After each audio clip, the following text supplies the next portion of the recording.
কার মোবাইলে সবচেয়ে আগে গেল হাত তুলতে হবে।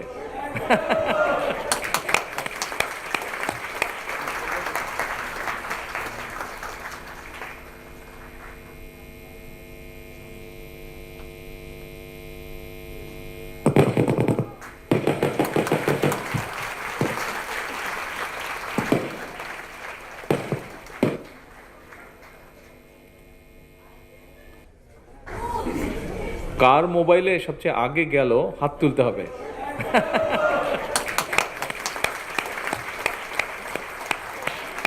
ক্রীড়া ভাতা প্রদান কার্যক্রমের শুভ উদ্বোধন করার জন্য মাননীয় প্রধানমন্ত্রীকে আন্তরিক ধন্যবাদ ও কৃতজ্ঞতা জানাচ্ছি। সবার মোবাইলে চলে গেছে, দ্যাটস ভেরি গুড। হ্যাঁ, গিয়েছে না আর যাবে? Already got it, well done, welcome. তোমাদের গিয়েছে? আচ্ছা আচ্ছা আচ্ছা, ও ফোন রেখেছে। সুধী মণ্ডলী, ফোন নাই সাথে আছে? আচ্ছা আচ্ছা আচ্ছা, না ওরা বলছে ফোন নেই ওদের। হাই হাই, ও আচ্ছা, গাড়িতে রেখে এসছো, ওকে, নিশ্চয়ই চলে এসছে তোমাদেরটা। সুধী মণ্ডলী, এ পর্যায়ে ক্রীড়াবিদদের ক্রীড়া কার্ড ও আন্তর্জাতিক পর্যায়ে সাফল্য অর্জনকারীদের মধ্যে যারা স্বর্ণপদক জয়ী হয়েছেন এবং যে দল চ্যাম্পিয়ন হয়েছে তাদেরকে সম্মাননা হিসেবে একটি ক্রীড়া কার্ড, একটি মেডেল এবং প্রতিজন স্বর্ণজয়ী একক খেলোয়াড়কে ৩ লক্ষ টাকা করে চেক এবং দলগত খেলোয়াড়দের প্রতিজনকে ২ লক্ষ টাকা করে চেক বিতরণ করবেন মাননীয় প্রধানমন্ত্রী। এখন জাতীয় পর্যায়ের ক্রীড়াবিদগণকে বেতন কাঠামোর আওতায় ক্রীড়া ভাতা এবং ক্রীড়া কার্ড ও আন্তর্জাতিক পর্যায়ে সাফল্য অর্জনকারী ক্রীড়াবিদগণকে সম্মাননা প্রদান করা হবে।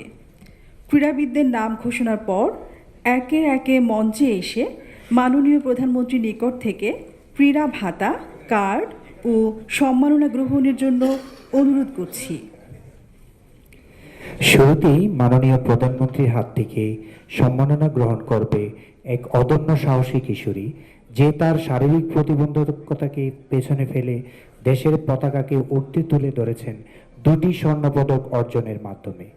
2025 সালের বিজয়ের মাস ডিসেম্বরে এশিয়ান ইয়থ প্যারা গেমসে জ্যাভলিন এবং 100 মিটার স্প্রিন্টে 2টি স্বর্ণপদক অর্জন করেন।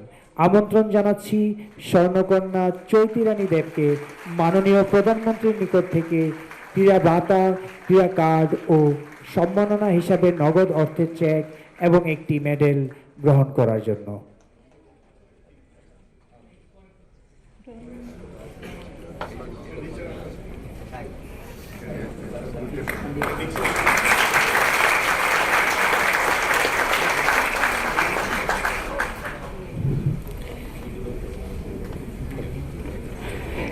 একই আসরে এক পায়ের উপর ভরসা করে আমাদের জন্য স্বর্ণপদক জয় করে এনেছেন মোহাম্মদ শহীদুল্লাহ।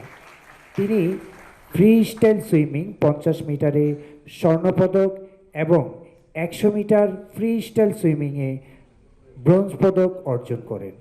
মোহাম্মদ শহীদুল্লাহকে মাননীয় প্রধানমন্ত্রীর হাত থেকে ক্রীড়া ভাতা, ক্রীড়া কার্ড ও সম্মাননা গ্রহণের জন্য আমন্ত্রণ জানাচ্ছি।